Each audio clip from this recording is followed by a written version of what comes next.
এসেছিলাম, কিন্তু পুলিশ আমাদের টিয়ার শেল মেরেছে, আমাদের সাউন্ড গ্রেনেড মেরেছে, আমাদের 50-এর অধিক স্টুডেন্ট হাসপাতালে ভর্তি। তারা আমাদের সাথে কেন এই ধরনের কাজ করলো? তারা জবাব দিবেন।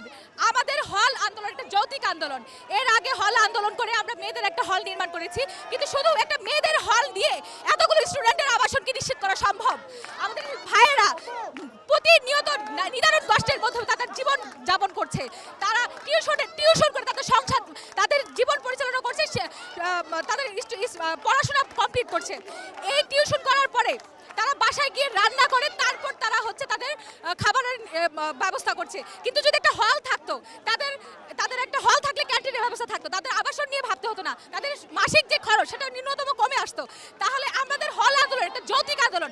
আমরা ইউজিসির সাথে এই ব্যাপার নিয়ে কথা বলেছি, তারা আমাদের আলোচনার মূলা ঝুলিয়ে দিয়েছে।